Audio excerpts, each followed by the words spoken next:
لەبارەی گرنگی سەردانەکەی سەرۆک بارزانی بۆ بەغدا لەگەڵ بەڕێز ڕەحیم عەبودی سەرکردە لە ڕەوتی حکمە لە بەغدا و ڕاستەوخۆ قساکەم. بەڕێز عەبودی زۆر بەخێر بێ بۆ کوردستان 24. دیارەکە ئەمڕۆ سەرۆک بارزانی سەردانی بەغدای کرد لەگەڵ سەرۆک وەزیران و لەگەڵ هاوپەیمانی ئیدارەی دەوڵەت و لەگەڵ بەشێکی زۆر لە سەرکردەکان کۆبووە و سبەینێش کۆبوونەوەکانی بەردەوام دەبن. تا ئێستا کۆبوونەوەکان چۆن دەبینن ئێوە؟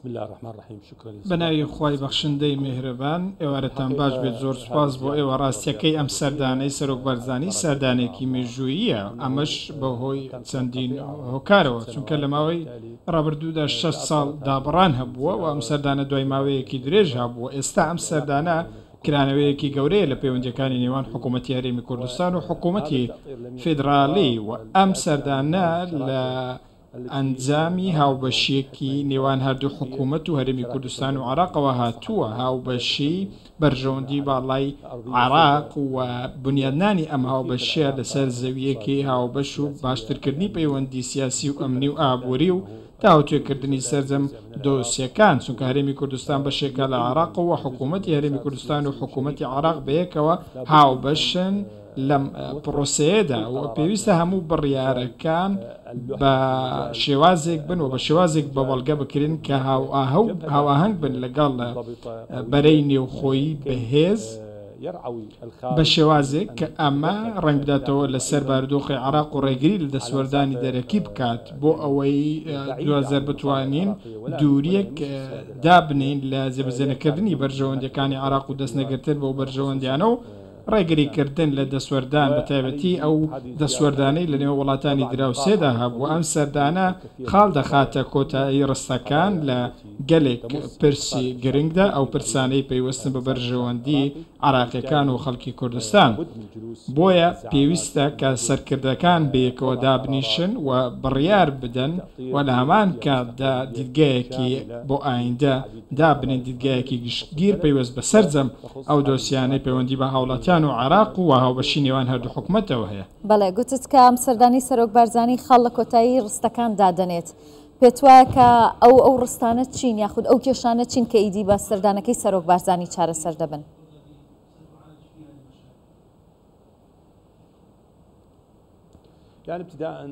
بەر لە هەموو شتێک پێویستە باسی کەرکوو بکەین و بابەتی دۆسەی پارێزگاری کەرکووک، چونکە ئەم بابەتە نابێت بەو شێوازە بمێنێتەوە. بن پێم وایە دانیشتن لەسەر مێزی گفتوگۆکان باشترین چارەسەر بۆ ئەم کێشەیە دادەنێت و لە هەمان کاتدا دەشێت کە بەشداری لە بابەتی پرسی دیالەدا بکات. وەکو دەزانن لە پارێزگای دیالەش پەیوەندیەکی سیاسی هەیە. بیرمان نەچێت بابەتی سەرۆکایەتی پەرلەمانی عێراق و بێتوانایی پێکاتەی بەڕێزی سونی بەوەی کە یەک بڕیار بدات. من پێم وایە بەڕێز سەرۆک بارزانی کە خاوەن پەیوەندی زۆر بەهێزە لەگەڵ برانی پێکاتەی سونە و ئەوان خۆیان شایەتی لەسەر ئەوە دەدەن و دان بە ڕۆڵی سەرۆک بارزانی دادەنێن لەگەلێک لەو دۆسیانێک کە پێشتر هەبوو. ئەمانە هەمویان خاڵی گرنگن، بەڵام لە هەمووی گرنگتر وەکو ئاماژەم پێکرد پەیوەستە بە دەسوەردانی وڵاتانی دەرەوەەوە چۆن بتوانین چارەسەر بۆ ئەو دەسوەردانە بدۆزینەوە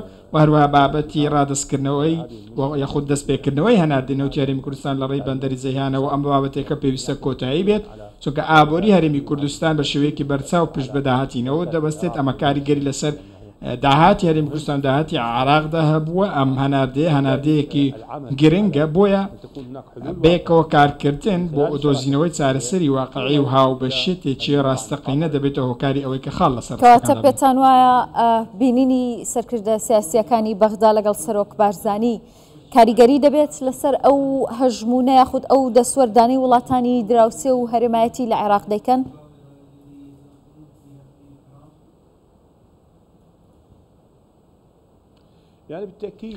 بەدڵنیایی و من وەکو ئاماژەم پێکرد بەرەی نێوخۆیی پشت بەچی دەبەستێت؟ پشت بە هێزی بڕیاری نێوخۆیی عێراق. بڕیار بەدەستان چۆن دەڕوانە ئەم دەسوەردانەوە، چۆن دەتوانین ئەم دەسوەردانانە چارەسەر بکەین، یاخود ئەوەیە کە ئێمە بە ئاراستەی پشتگەخستنی ئەم بابەتە دەچین، یاخود ڕێککەوتن و چارەسەری گونجاو دادەنین. بە نمونە لەگەڵ لایەنی تورکیا چارەسەرێکی کۆتایی بۆ ئەم پرسە دادەنین و ئەم بابەتە کۆتایی پێدێنین. بەڕاستی پێویستە عێراق چارەسەرێکی کۆتایی بدۆزێتەوە کردەوە چونکە ئەمە پەیوەستە بە ئاسایشی هاوڵاتیانی خۆمان و بە خاکی خۆمان کە خەریکە وردە وردە بە هاتن پێشەوە هەیە لەو ناوچان لە وڵاتانی دراوسێ و ئەمە پێشرکردنی سەروەری عراقا بە شێوەیەکی ڕاستەخۆت ئەنانەت وەزارەتی دەرەوەی ئەمریکاش کە هاوبەش و هاوپەیمانێکی ڕاستەقینەی تورکیا لە ناتۆ بە هەمان شێوە خۆیان باسییان بابەتیان کردووە و بەڵام ئەمان باسییان لەوە کردووە کە ئەمە پێشەرکردنی سەروەری عراقەکەواتە حکوومەتی هەرێمی کوردستان و حکوومەتی فیدرالی بەیەکەوە کار دەکەن و پێویستە ڕۆڵێکی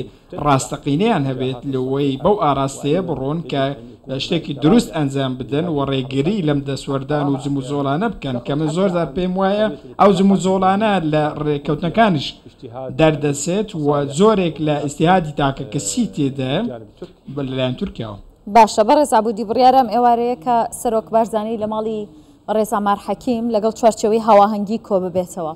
ئەو تەوەرانی کە لەنێو کۆبوونەوە و ئەو دانیشتنە باسی دەکرێن چین لەگەڵ لایەنە شیعەکان.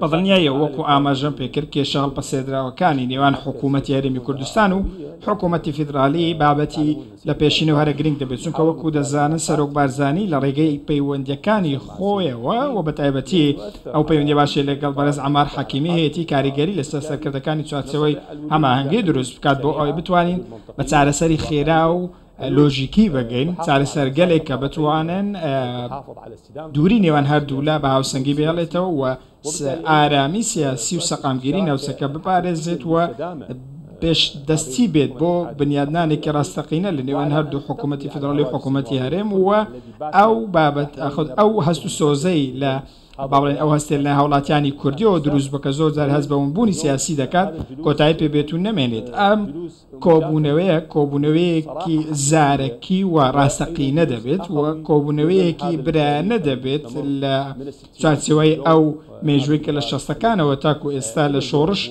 هەردوو لا هەیە بۆ بەردەوام بۆ ئەو پەیوەندیە چونکە عراق تاکو ئێستاش لە بەردەم ئاڵنگاری زۆر گەورەدایە ئاڵنگاری گرنگ بە تایبەتیش لە دۆسیەی ئامنی وارووا دۆسی ئابووری.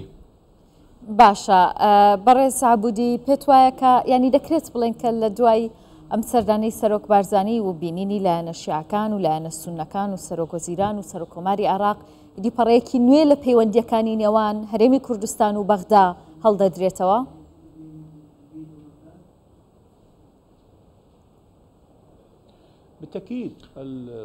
بەدڵنیاییەوە لاپەڕەی ڕابردوو لاپەڕەیەکە کۆتایی پێهاتۆوە هەڵدراوتەوە ئێستا لاپەڕەیەکی نوێمان هەیە و ئەم لاپەڕەیە بەم سەردانی سەرۆک بارزانی لاپەڕەیەکی ئێستا بەرەو بۆیە بە تایبەتیش لە چوارچێوەی ئەو گۆڕانکاریە جیۆسیاسیانەی لە ناوچەکەدان لە دیگای هەردوو حکوومەتی فیدرالی و حکوومەتی هەرێمی کوردستانەوە بربنەمایی بۆ دانراوە و ئێستا خاکێکی بە پیچێ بۆ ئەوەی بڕیارێکی هاوبەشە بێت هاو ئاهەنگێکی دروست و ڕاستەقینە لە نێوان هەردوولادا هەیە ڕەنگە ئەمە هەندێک لەو کەسانش با بڵێن کە گومانیان هەبووە دەیانەویست لە ئاوێکی لیخندا ڕاو بکەن ڕەنگە بێدەنجیان بکات من یەکەم کەسێک بووم لە وەکو با بڵێن ڕەوتی حکمە داوامان لە سەرۆک بارزانی کردو کە دەست پێشخەری بکات و سەردانی باغدا بکات و نابێت چیتر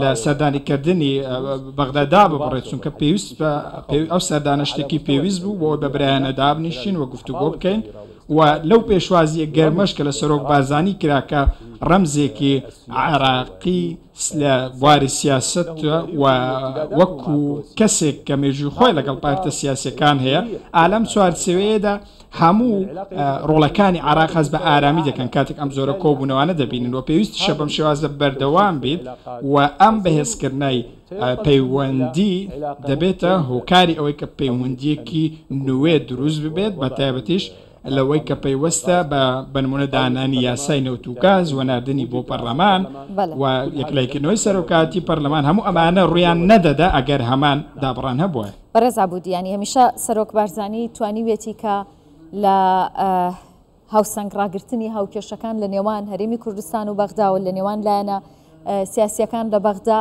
هاوکار بوو بێت یاخود دەورێکی کاریگەری هەبوو بێت. ئەم سەردانی سەرۆک بارزانی تا چەند کاریگەری دەبێت لە پەیوەندیەکانی نێوان شیعە و سوننە وەک خۆت گوتت لەگەڵ برایانی سوننە نزیکەوە لەگەڵ ئێوەش برایانەدا دەنیشن پێکەوە.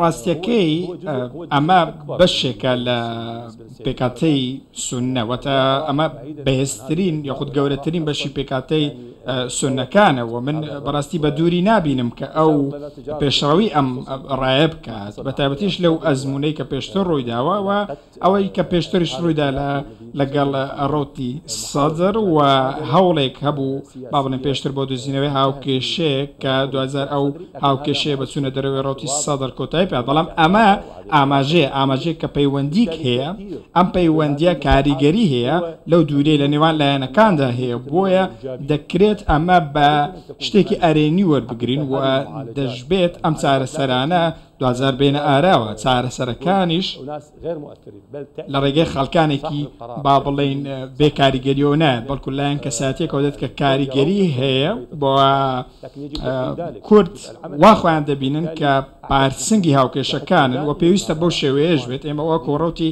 حکمە هەمیشەوا دەزانین کە برایانی کوردمان لە هەموو لایەک لە ئێمە نێزیکترین و پێویستە لەگەڵ ئەوان کار بکەین بۆ دۆزینەوەی هاوکێشەیەکی سیاسی بەوەی بتوانێت عێراق جارێکی دیکە ببوژێنینەوە و کێشەکانمان چارەسەر بکەن لە ڕووی ئابوووریەوە بەرەو پێش بچین.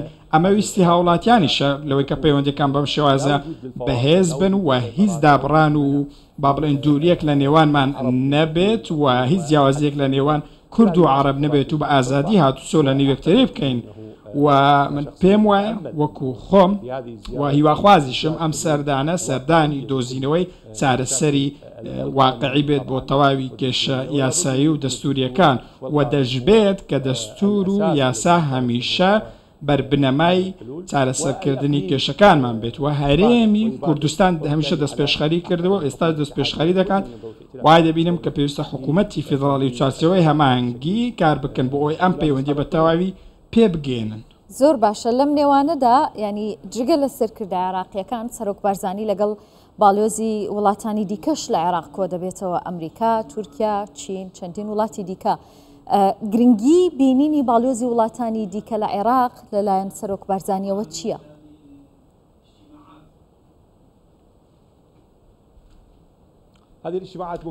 ئەم کۆبوونەوانە زۆر گرنگن. کۆبوونەوەکانی بەغدا جیاوازن لەو کۆبوونەوانەی لە هەولێر هەن، چونکە هەر زۆرەیان بە شێوازێکن. ناونیشانەکەی ئەوەیە کە سەرکردایەتێکی سیاسی عێراقی دیدگایەک بۆ داهاتووی پەیوەندیەکان پێشکەش دەکات، بەوەی کە دەکرێت لە داهاتوودا چی بکرێت بۆ پەیوەندی ئابووری و هەروەها بۆ پەیوەندی گەلێک کە لایەنەکان لە یەکتری نزیک دەکاتەوە و پردی ڕێزی هاوبەش لە نێوان هەردوولا دروست دەکات و بواری بەرژەوەندەکان فراوانتر دەکات. من پێم وایە سەقامگیری ناوچەکە عێراق ڕۆڵێکی باشی تێدا هەیە، چونکە ئەگەر عێراق سەقامگیر نەبێت و لە نێو خۆیدا ئارام نەبێت و کەشێکی ئەرێنی لە چوارچێوەی ئەو هاوبەشە دروست نەبێت، ناتوانێت کاریگەریش لەسەر ناوچەکە دروست بکات. من پێم وایە حکوومەتی بەڕێز محەممەد شیع سوودانی هاوکێشەیەکی ڕاستەقینەیان دۆزیوەتەوە بۆ سیستەمێکی حکومڕانی کە ڕەچاوی مافی هەموو هاوڵاتیان و هەموو پێکاتەکان بکات و بە هەمان شێوەش ڕەچاوی هەموو هێزە سیاسەکان بکات بۆ ئەوەی هەموویان لە نەتەوەی بوون یەکتری بدۆزنەوە و کار بۆ بەرەو پێشبردن و گەشەپێدان و باشترکردنی ئابووری و مامەڵەکردن لەگەڵ کێشەکان بکەن بە شێوازێکی واقعیانە، نەک بە زۆرێک لە هاوکێشە کە لە ڕابردوودا هەبووە لە حکوومەتەکانی پێشووتر کە هەمیشە دواخستن و خۆت زیینەوە بە لە بابەتەکان. ئێستا هیچ بوارێک نەماوەتەوە بۆ خۆت زیینەوە و دواخستنی بابەتەکان و پێویستە چارەسەرەکان لەسەر مێز گفتوگۆ بن. زۆر سپاس دەکەم بەڕێز ڕەحیم عەبوودی سەرکردە لە ڕۆتی حکمە لە بەغداوە لەگەڵم بووی. سپاس بۆ ڕوونکردنەوەکانت.